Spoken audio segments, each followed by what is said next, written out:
आदरणीय मंच पर उपस्थित सभी प्रशासनिक अधिकारी व बुलाए गए सभी पाठ्यक्रम, हमें यहाँ पर क्लाइमेट चेंज के टॉपिक के ऊपर बुलाया गया था। तो सबसे पहले मैं थोड़ी सी बात क्लाइमेट के राजस्थान के क्लाइमेट के ऊपर करना चाहता हूँ। राजस्थान के क्लाइमेट में बहुत ज़्यादा वेरिएशन है। जैसलमेर में जहाँ 100 mm वर्षा होती है, वहीं झालावाड़ में 1200 mm वर्षा होती है। ये बहुत हमने अपने क्षेत्रों को अलग अलग कैटेगरीज में बांटा है।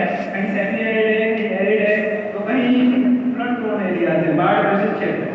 तो हमारे यहाँ पर कुछ ऐसे क्षेत्र हैं जिले के अनुसार जहाँ पर विभिन्न दरों पर सूखा पड़ता है। जैसे 3 साल में एक बार, 4 साल में एक बार, 5 साल में, 8 साल में रिपीट होते हैं। और जिस प्रकार हमारा क्लाइमेट चेंज हो रहा है, हमारे जो सरफेस की सोइल है उसका टेम्परेचर 1.8 डिग्री से 2.1 डिग्री सेल्सियस तक बढ़ा है। इससे हमारे जमीन में जो माइक्रोब्स काम करते हैं, जो सूक्ष्म जीव काम करते हैं, जो क्रियाएं चलती रहती है, उन पर बहुत विपरीत प्रभाव पड़ेगा। जैसा कि हम जानते हैं कि राजस्थान इस देश का सबसे बड़ा क्षेत्रफल की दृष्टि में सबसे बड़ा राज्य है, लेकिन यहाँ पर फॉरेस्ट बहुत कम है। 4.19% देश का फॉरेस्ट कवर करता है राजस्थान, लेकिन यहाँ की सोइल में जो ऑर्गेनिक मैटर है वो सबसे कम है।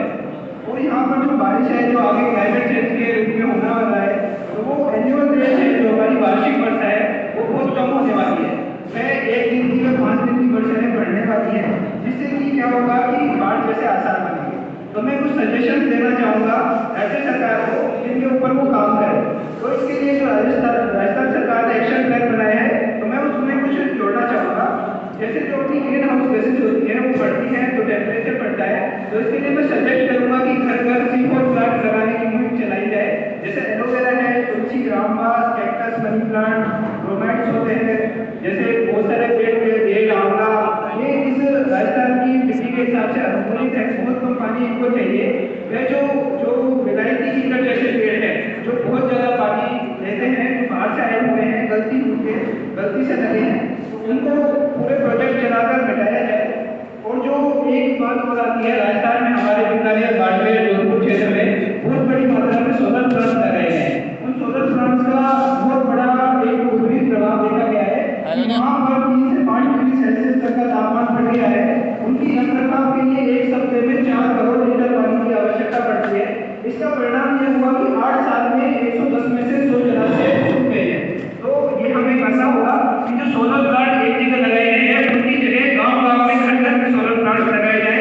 घर-घर में बायोगैस बनाई जाए। बायोगैस मॉडल्स हमने बहुत सारे विकसित करे हैं, फिक्स टाइप, फ्लोट टाइप, बहुत सारे होते हैं, जिससे हमें अपनी पर्पज के हिसाब से एनर्जी मिल सकती है। तो हमारा जो राजस्थान है, वहाँ पर पूरे देश में सबसे ज़्यादा कैटल्स पाए जाते हैं। राजस्थान में 60% राजस्थान ही कवर करता है। तो हम कहते हैं कि यहाँ पर बहुत ज़्यादा जो मैथेन प्रोड्यूस होती है, 60% डेयरी से ही प्रोड्यूस होती है। तो हम बायोगैस बनाकर उस मैथेन को भी रोक सकते हैं, जिससे हमारा तापमान बढ़ने से रुकेगा। चौथा मैं सजेशन देना चाहूँगा कि जीरो बजट नेचुरल फार्मिंग की है राजस्थान में। राजस्थान सरकार इस पर सब्सिडी भी देती है, लेकिन इसको एक्शन प्लान में अपने में इंक्लूड नहीं किया है।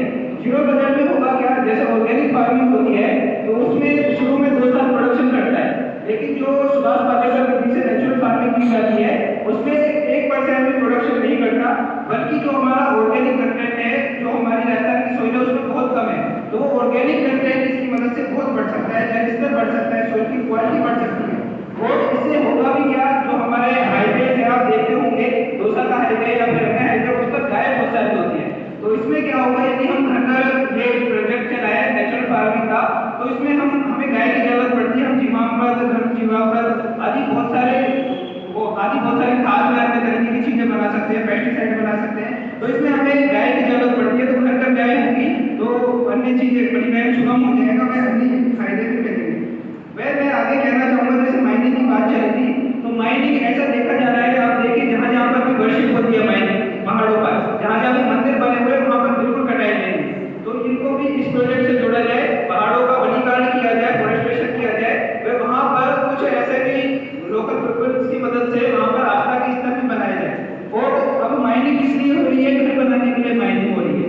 अब घर बनाने के लिए पत्थर व अन्य सामग्री चाहिए, तो माइनिंग करनी पड़ेगी। लेकिन इसका एक अन्य सोल्यूशन हमारे वैज्ञानिकों ने खोजा है, वो है ग्रोक्रिएट। ग्रोक्रिएट से क्या होगा, बहुत मजबूत होती है, वह गर्मी को भी रेजिस्टेंट करने की उसमें पावर होती है। तो अपने राजस्थान के हिसाब से ग्रोक्रिएट भी चाहिए। वह यदि हम पर्यावरण की बात करें, वनों की कटाई होती है, तो सबके कुछ कारण होते हैं। मनुष्य बिना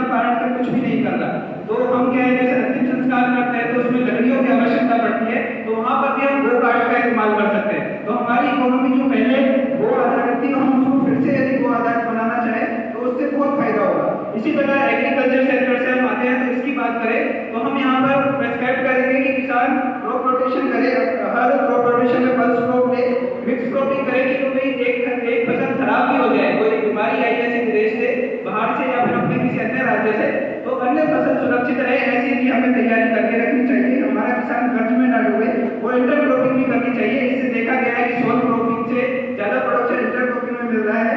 वह हमें देसी बीजों का संरक्षण करना चाहिए। मैं यहाँ पर आपका ध्यान एक बिंदु पर एकत्रित करना चाहूंगा कि हरित क्रांति का हम अक्सर जिक्र करते हैं, लेकिन हरित क्रांति हुई किसके लिए थी? गेहूं व चावल के लिए हुई थी, जबकि राजस्थान का अधिकतर एरिया बाजरा, ज्वार आदि पर डिपेंड था। यहाँ पर गेहूं कोई व्यक्ति खाता था। तो हुआ क्या कि हमने हरित क्रांति को अपनाया, इससे हमें बहुत नुकसान हुआ। हमारी सोल की क्वालिटी थी, वह हमारा बाजरा और अन्य चीजों से भी ध्यान हट गया। हम उसको बाजरा बहुत कम लोग खाते हैं। तो सरकार से मेरी ये दरखास्त है कि हम अपने क्षेत्र के हिसाब से क्रॉप का भी डिसाइड करें। वो एक बजट निकले कि इस क्षेत्र में सिर्फ ये क्रॉप की जा सकती है, क्योंकि देखा जा रहा है जहाँ पानी नहीं है वहाँ भी लोग प्याज उगा रहे हैं, ऐसे ऐसी चीजें उगा रहे हैं। जब वहाँ पर पानी नहीं है तो इतनी पानी जिनको चाहिए चीजें वो कैसे लोग उगा रहे हैं? वो अच्छा है कि राइस नहीं उगाया जाता, अन्यथा मिथेन प्रोडक्शन हमारा और ज्यादा बढ़ जाता।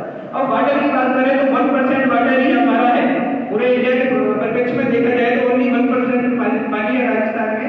तो हमारा ये परिप्रेक्ष्य होना चाहिए कि जो भी नए हाउस बनाए गए, जो भी नए घर बनाए गए, उनमें वाटर हार्वेस्टिंग सिस्टम जरूर होना चाहिए। बिना उसको अप्रूवल ही नहीं मिलना चाहिए, क्योंकि 33 सेंटीमीटर प्रति वर्ष के आसपास हमारा जल स्तर बढ़ता जा रहा है। एक और बिंदु है जिसकी ओर मैं ध्यान एकत्रित करना चाहूंगा, वो है आरओ प्लांट्स। आरओ प्लांट्स में होता क्या है कि हमारा 100 लीटर पानी है तो उसमें से 25 लीटर ही पानी साफ होता है, बाकी का 75 लीटर का पानी का क्या होता है ये सोचकर आप अचंभित रह जाएंगे। वो इतना गंदा पानी होता है, उसको पीने के उसको किसी भी इस्तेमाल में नहीं ले सकते, उसको हम वापिस जमीन में भेज देते हैं। जो हमारा 75 लीटर पानी जो वेस्ट बचा है, वेस्ट बचता है, तो उसको हम वापिस जमीन में भेज रहे हैं, जिससे हमारा भूमिगत जल प्रदूषित हो रहा है। तो इस बिंदु पर भी ध्यान दिया जाए। इसके लिए उपयुक्त कार्यवाही की जाए, जो भी हमारे साथियों ने फैसला किया कि नहर लानी चाहिए, वो लानी चाहिए, तो ये बहुत अच्छा तरीका है। और इसके अलावा मैं सुझाव देना चाहूंगा कि आप पानी को गर्म करके पिए, वो आरओ प्लांट से 100 गुना बेहतर होता है। इसके अलावा जो बोरवेल्स हो रहे हैं उसमें राजस्थान सरकार में मैं देख रही हूँ कि कोई लॉ बना हुआ है, कानून बना हुआ है, लोग अपने घर में लगाते हैं और अपनी मनमर्जी से उसका इस्तेमाल करते हैं। तो जरूरी है कि कोई लॉ बनाए जाए, मीटर्स लगाए जाए उसमें कि हम कितना पानी इस्तेमाल कर रहे हैं, अन्यथा भूमिगत जल है तो राजस्थान में वैसे ही 1% है वो घटता जाएगा। इसके अलावा कई जगह देखा जा रहा है कि जो नहर है उसमें भी लोगों ने पानी का भी अतिक्रमण हो रहा है, भूमि के साथ साथ पानी का भी अतिक्रमण सुनने को मिल रहा है। जैसे हम आते हैं भरतपुर क्षेत्र से, तो अलवर से आने वाली जो रूपा नदी है वहां पर उसमें अलवर में अतिक्रमण कर दिया है। ऐसे दौसा में तो नहर नहीं है, लेकिन अन्य क्षेत्रों में भी ऐसा बहुत देखने को मिला है। ये स्पेसिफिक एरिया में लोगों ने नहरों पर भी अतिक्रमण कर दिया है। ऐसा करने से उधर की जो पर्टिकुलर क्षेत्र है उसकी पूरी जैव विविधता ही पूरी बर्बाद हो जाती है। जहाँ पर कोई कभी राइस मिलेगी वहाँ बाजरा भी बड़ी मुश्किल से होता है। तो इसके लिए हमको ध्यान देना पड़ेगा। साथ ही साथ मैं सरकार से यह भी दरखास्त करना चाहूंगा कि अधिक से अधिक एक्सटेंशन वर्कर्स को ले, जो अब हम स्कीम्स तो बना देते हैं लेकिन हमारे किसान भाइयों को स्कीम्स का पता ही नहीं लगता। तो वो पता कैसे चलेगा? हमारे बीच एक्सटेंशन वर्कर हो, उनका डिप्लोमा कोर्स से भी बना सकते हैं, या फिर आप यदि पूरे वर्क से बनाना चाहें तो लेकिन ज्यादा फंड कीजिए। साथ ही मैं बोलना चाहूंगा कि हमारे बीच स्वदेशी सेंटर्स भी बनाए जाए, क्योंकि हमारा एक क्लाइमेट चेंज में बड़ा टॉपिक रहता है ह्यूमन हेल्थ का। तो जैसे मैंने बताया कि नेचुरल फार्मिंग करें, जीरो बजट नेचुरल फार्मिंग, और उससे ह्यूमन हेल्थ बढ़ेगी, क्वालिटी प्रोडक्ट बढ़ेगा। इसी प्रकार हमारी लाइफ स्टाइल बदलेगी, उससे भी हमारे जीवन पर, हमारे क्लाइमेट पर बहुत प्रभाव पड़ेगा। तो मेरी ये दरख्वास्त है कि स्वदेशी सेंटर्स खोले जाए। राजीव दीक्षित जैसे बहुत सारे लोग, सुभाष पालेकर जी और भी अन्य लोग हैं, उनकी प्रेरणादायी कहानियां यहाँ सुनाई जाए, उनकी जो किताबें हैं उनके डॉक्यूमेंट्स